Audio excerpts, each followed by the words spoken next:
इधर आना।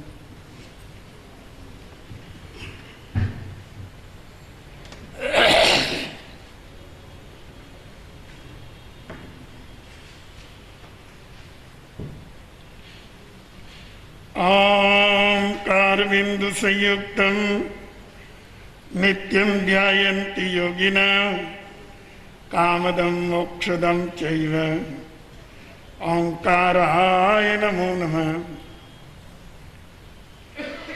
अज्ञानतिमिरान्धानां ज्ञानाञ्जनशलाकया नेत्रैरुन्मीलितं येन तस्मै श्रीगुरुवे नमः। नमो दुर्वाररागादि दैरिवार निवारणे अरहते योगीनाथाय महावीराय ताहिने।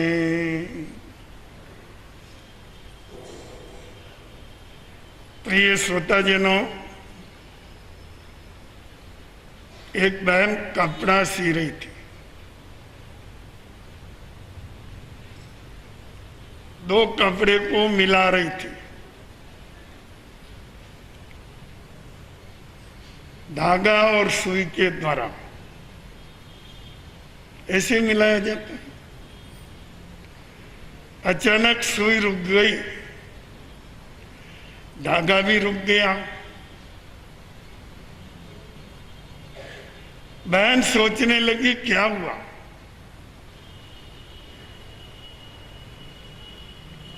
सुई तो सही जगह पर है, धागे को ही देखना पड़ेगा। धागे को देखा तो उसमें एक गांठ पड़ी हुई थी। अब उसके समझ में आई कि ये सुई आगे क्यों नहीं बढ़ रही है,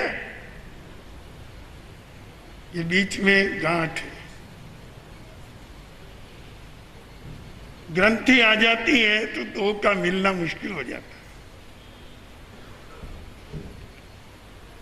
जोड़ना मुश्किल हो जाता है।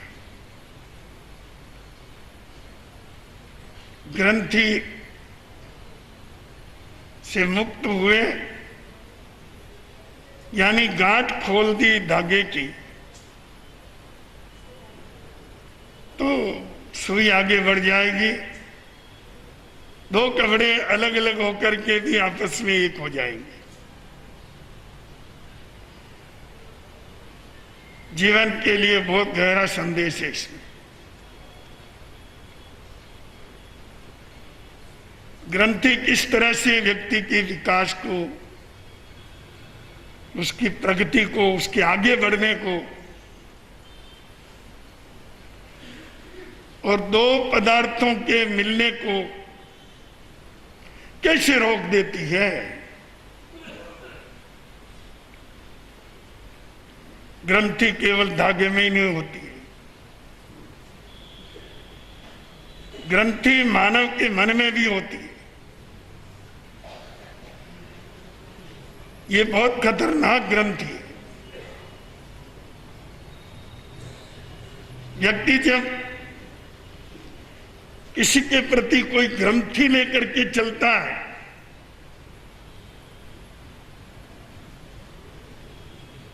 तो बड़ा कठिन हो जाता है। मिलना, साथ रहना, सहयोग करना, व्यवहार करना आदि आदि जीवन के सारे व्यवहारों में विष घुल जाता है। अपनी मानसिकता में चिंतन करिए कितनी ग्रंथियां पड़ी हुई है। हम अनुयायी तो निर्ग्रंथ मार्ग के हैं। बंधुओं, आप समझते हो कि हम जैन धर्म के अनुयायी हैं। जैन धर्म नाम का शब्द किसी शास्त्र में मौजूद नहीं है।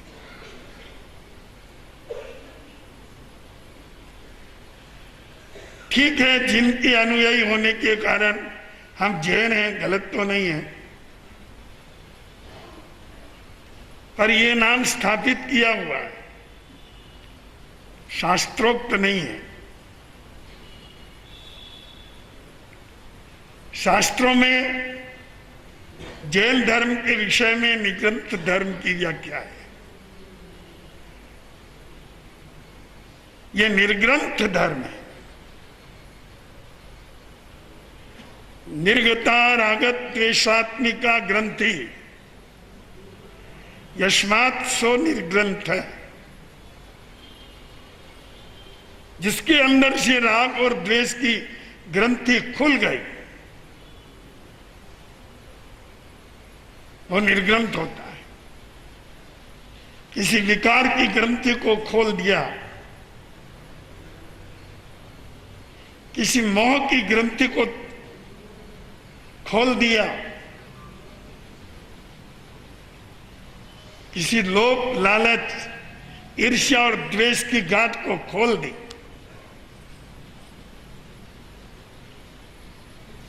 यही साधना है। निर्ग्रंथ धर्म की साधना यही है। और आप और हम सब निर्ग्रंथ मार्ग के अनुयायी हैं। एष निगंथे मग्गे, ये निर्ग्रंथ मार्ग है। ये बात शास्त्रोक्त है।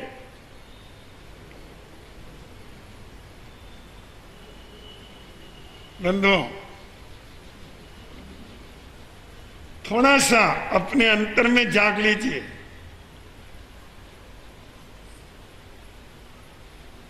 इन आंखों से नहीं, अंतर की आंखें खोल के कि अपने अंदर में कितनी ग्रंथियां पड़ी हुई,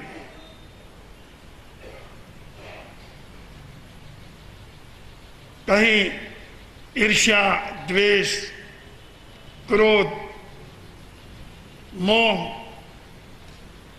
विषय विकार, न मालूम कितनी तरह के पाप और उनकी गांठें दिमाग में लगा करके बैठे हो।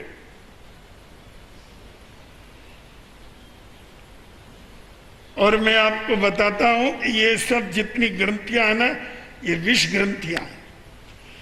इनसे जहर जड़ता है।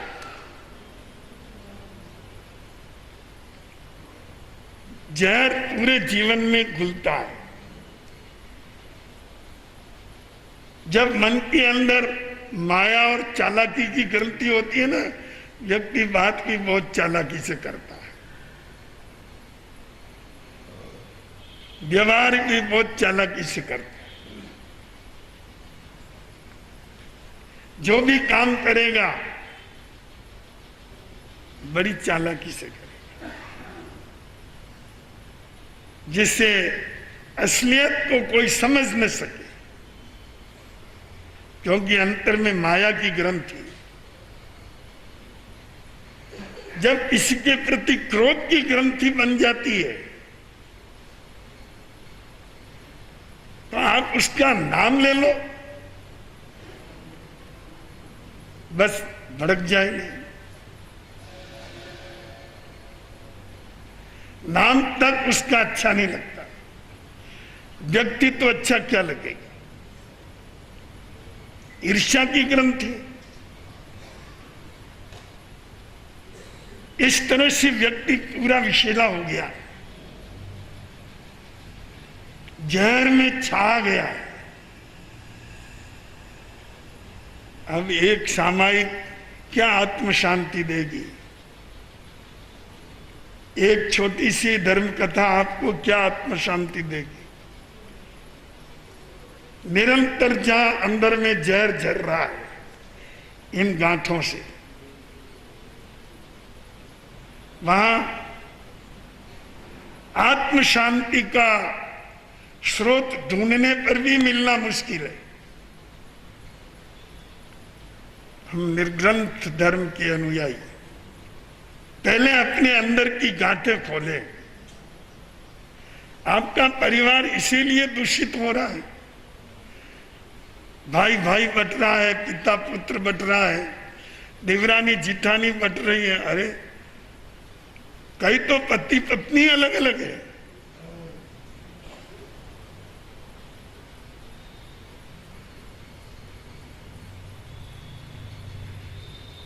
खड़ा है व्यक्ति स्टेशन पर और ट्रेन आ गई, उसकी पत्नी उसमें बैठ गई, उसकी आंख में पानी आ गया। पास में खड़े एक व्यक्ति ने पूछा, क्यों जी आप क्यों रो रहे हैं? कि रोने की कोई बात नहीं है, आज वो जा रही है। कहा? इसके पियर जा रही है। अरे जाएगी तो वापस आएगी, इसमें रोने की क्या बात है कि उसकी आंख में पानी आया जो मेरे ही आ गया। ये एक चित्र है मोह की ग्रंथि का।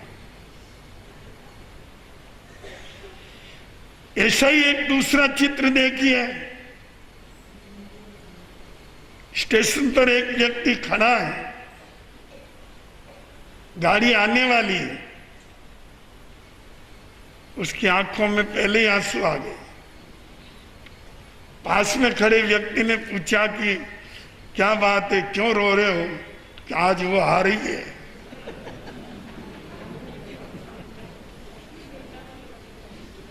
अरे आ रही है तो खुशी मनाओ, इसमें रोने की क्या बात है?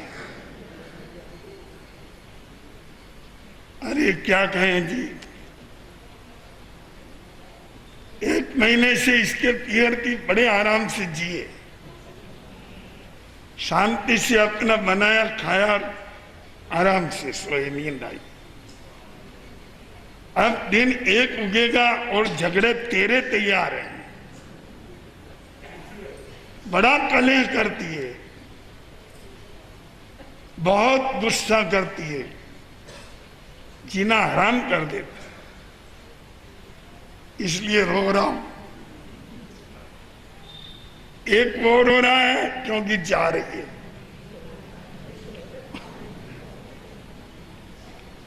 एक वो रो रहा है कि आ रही है। बंधुओं, ये कषाय की ग्रंथि है, वो मोह की ग्रंथि। जीवन जितना ग्रंथियों से ग्रस्त रहेगा,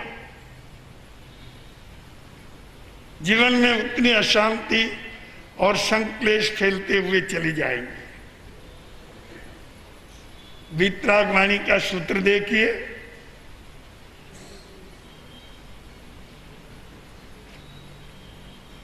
अगंथा अभया अनायु, गंथा अय्ये अभय अनायु। सत्पुरुषों की वाणी में आया है कि निर्भयता प्राप्त करने के लिए गंथा अय्या, ग्रंथि से अतीत हो जाओ, क्योंकि भगवान महावीर भी ऐसे ही हुए थे। उनकी अंतर की ग्रंथि समाप्त हो गई, इसलिए सच्चे निग्रंथ बन गए। गंथा अय्ये अभय, फिर कोई भय नहीं। जिसके अंतर में कोई गांठ नहीं, उसको कोई भय नहीं। जिसके अंतर में ग्रंथि है, वो न मालूम कितनी तरह के पाप करेगा। गौशालक की मृत्यु हो गई,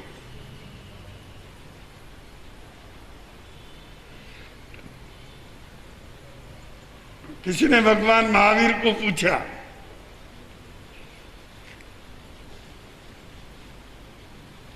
कि भगवान, आपका परम शत्रु गौशालक, उसकी मृत्यु हो गई, कहां गया, किस गति में गया?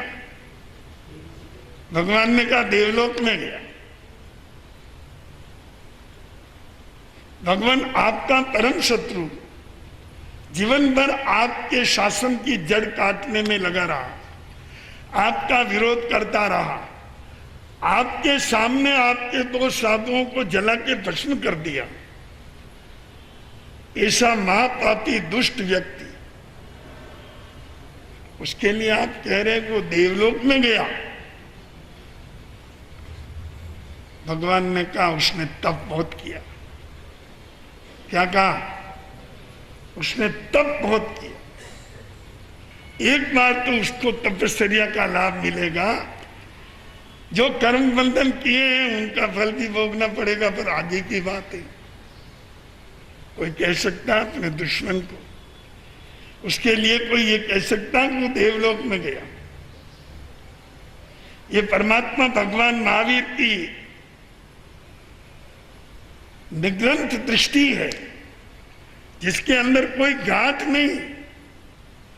तो मेरा दुश्मन है, विवादी है, मेरा अपराधी है, 2 साधुओं को इसने जला करके मार डाला, महापापी है, उसके लिए मैं उच्च गति की बात करता हूं तो दुनिया क्या समझेगी? कुछ नहीं। दुनिया क्या समझे, क्या नहीं समझे, अच्छा समझे, बुरा समझे, सही समझे, गलत समझे, जो निर्ग्रंथ है वो तो जो सत्य है उसको सामने लाएगा। भगवान महावीर निर्ग्रंथ है। उन्होंने कहा वो देवलोक में गया, गया तो गया ही है बस। क्यों गया? उसने तप बहुत किया,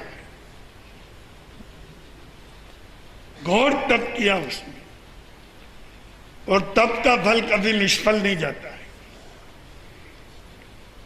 इसलिए उसको देवगति प्राप्त। सत्पुरुषों के जीवन का यही चमत्कार होता है। यही बातें होती है जो हमें लेनी चाहिए कि हम कितनी गांठें लेकर किधर रहे। आपका कोई प्रतिद्वंदी है जिसको आप शत्रु की तरह मानते हैं, जिसके प्रति आपके मन में ईर्ष्या है, द्वेष है, अगर उसका वो लड़का बहुत अच्छा पढ़ा लिखा, सुशील, सुंदर,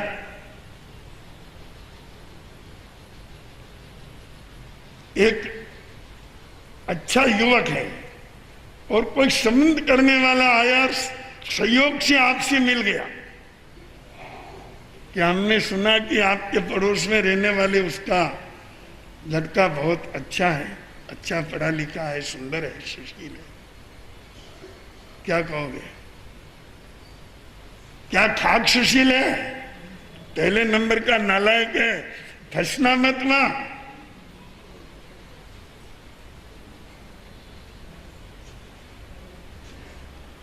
यही आपकी तटस्थता है, यही आपकी धार्मिकता है, यही आपकी मानवता है। वो तो बहुत नालायक लड़का है जी, बहुत खराब आदतें हैं उसकी। संबंध करने वाले को वहीं से भगा दिया, वो उस तक जावे ही नहीं। ऐसी गांठें, ऐसी ग्रंथियां जो आपके ग्रस्त जीवन को भी दूषित कर रही है। आप किसी के लिए बुरा कहेंगे तो सामने वाला आपके लिए कौन सी अच्छी बात कहने वाला है? वो भी तो तुम्हारे लिए छत्ती और अछत्ती, सही और गलत, क्योंकि आग से आग ही तो बढ़ती है। आग से क्या पानी की धारा थोड़ी बढ़ती है? आप उसके लिए गलत कहेंगे, आज नहीं तो कल उसकी जानकारी में तो आएगा, तो वो आपका सीधा का सीधा ही जड़ से उखाड़ देगा। तो बंधुओं, निर्ग्रंथ बन के जियो, अभ्यास करो। मैं ये नहीं कहता कि हम एकदम बन सकते, अचानक कोई चमत्कार नहीं होता। साधना से, सजाया जाता है, साधना से उसको सुंदर और सुव्यवस्थित बनाया जाता है, साधना से उसको निर्ग्रंथ बनाया जाता है। ग्रंथि मुक्त होने की साधना करिए। ये आंतरिक पुरुषार्थ है, ये भीतर की साधना है। इसे केवल आपका मन कर सकता है। बाहर का बंधन हो तो कोई खोल देगा, बाहर की गांठ हो तो कोई निकाल देगा, पर अंतर की गांठ को तो तुमको ही निकालना पड़ेगा। रावण का वध हो गया,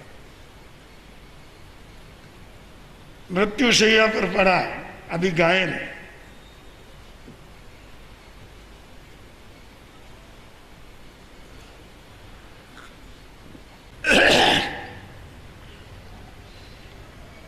राम की सेना में खुशियां मनाई जा रही है। रावण का पतन हो गया,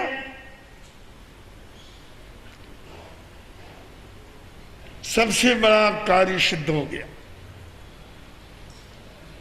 रावण की सेना या तो समाप्त हो गई या बिखर गई। खुशी है। उस वातावरण में श्री राम लक्ष्मण को बुलाते हैं, इधर आओ। क्या आज्ञा है? रावण के पास जाओ और शिष्य बन के जाओ, दुश्मन बन के नहीं। अभी वो जी रहा है, हाथ जोड़ के नमन करके उनको कहना कि आपके पास जो राजनीति के गूढ़ रहस्य है, राजनीति के जो गहरे पॉइंट है, कृपया जाते जाते मुझे बता दीजिए। मैं शिष्य बनकर के स्वीकार कर रहा हूं।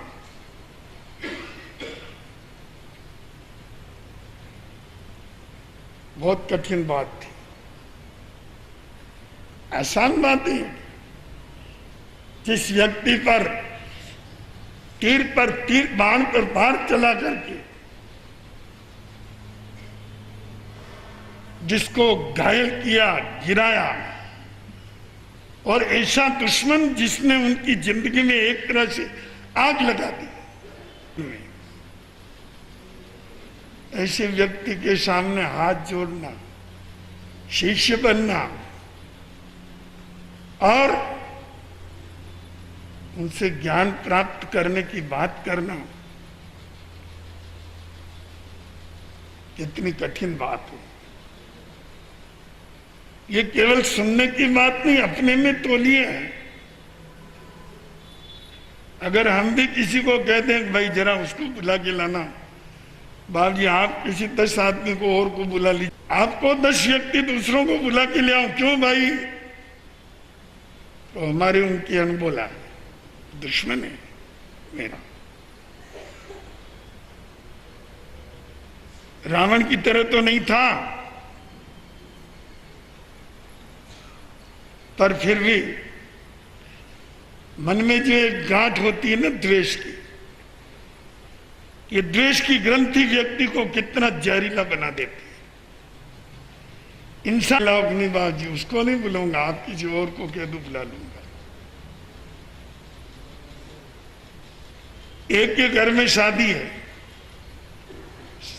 हाथ जोड़ रहा है, नमन कर रहा है, आग्रह कर रहा है कि नहीं नहीं मैं तेरे आंगन पर पांव नहीं दूं कभी जिंदगी में।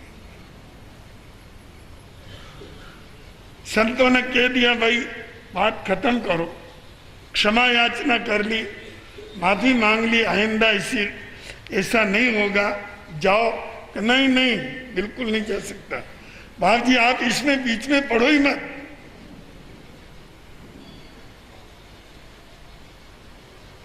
तो बंधुओं, ऐसे ग्रंथिग्रस्त व्यक्ति क्या निग्रंथ धर्म के सच्चे अनुयायी हो सकते हैं क्या? ये तो निर्ग्रंथ धर्म है। इसके सच्चे अनुयायी वो ही हो सकते हैं जो अपने अंदर से ग्रंथियों को निकाल दें। श्री राम ने कहा जाओ और उनसे क्षमा याचना करके ज्ञान लो। राजनीति का वह गूढ़ ज्ञान जो मेरे पास नहीं है, वो रावण के पास है।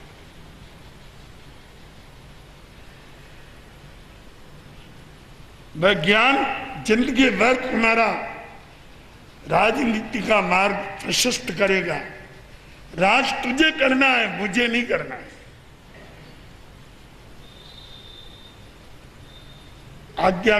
आज्ञाकारिता भी देखिए। श्री राम को नमन करके लक्ष्मण, एक शक्तिशाली बलवान व्यक्ति, आत्मगौरव से संपन्न, परम दुश्मन रावण के निकट जाता है भाई की आज्ञा स्वीकार करके।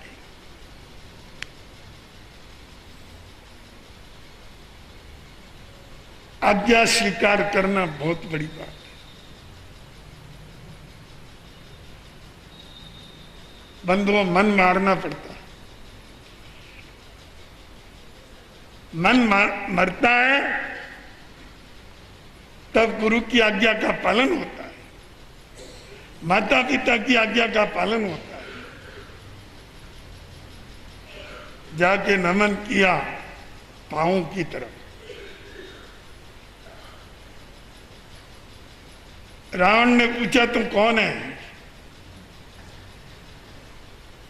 मैं लक्ष्मण। और क्या बाकी रह गया है? मेरे पर बाण वर्षा करना और बाकी रह गया है? कर ले, घंटे भर बात नहीं, पहले ही मर जाऊंगा। उसने कहा नहीं, मैं आपसे क्षमा चाहता हूं।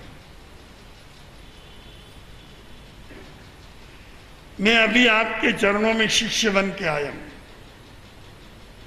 आप युद्ध भूमि की बात छोड़ दीजिए, वो युद्ध भूमि थी। अभी तो मैं आपका शिष्य हूं।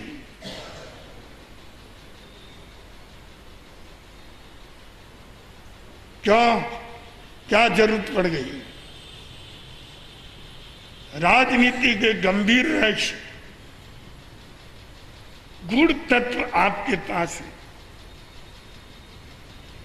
आप चले जाओगे, उसके बाद वो आपके साथ चले आएंगे।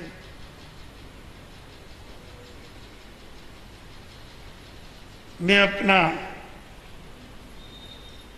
बुद्धि का खाली पात्र लेके आपके पास आया हूं। मुझे आप राजनीति के गंभीर ज्ञान के जो रहस्य हैं वो दान में दीजिए। रावण का मन पसीज गया। उसने कहा लक्ष्मण तुम कैसे आए?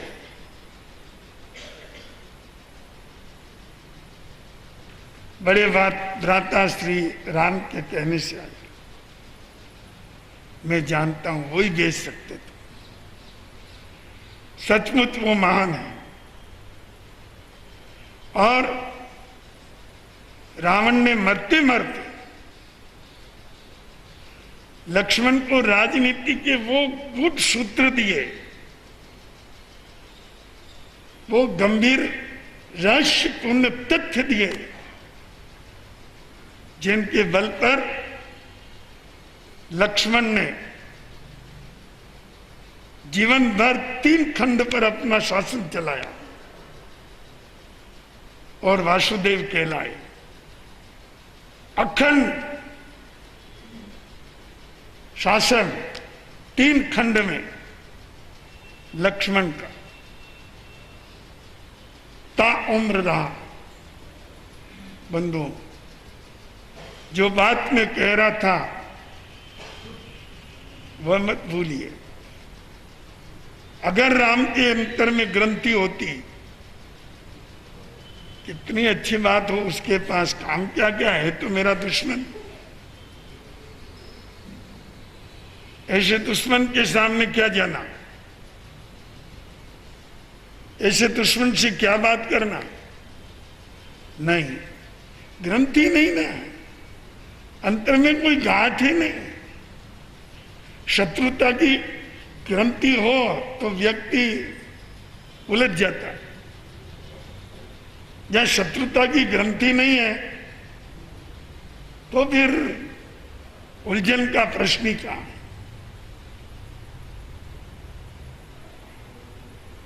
तभी तो वो राम हुए। हर एक व्यक्ति राम थोड़ी हो सकता। जो ग्रंथि खोल करके जिए या निर्ग्रंथ बन के जिए, वही तो महावीर हो सकता है और वही राम हो सकता है। प्रेरणा ले, अपने जीवन में भी जीने की थोड़ी कला ग्रहण करें। व्यर्थ की विष ग्रंथियों को ढोने से कोई फायदा नहीं है।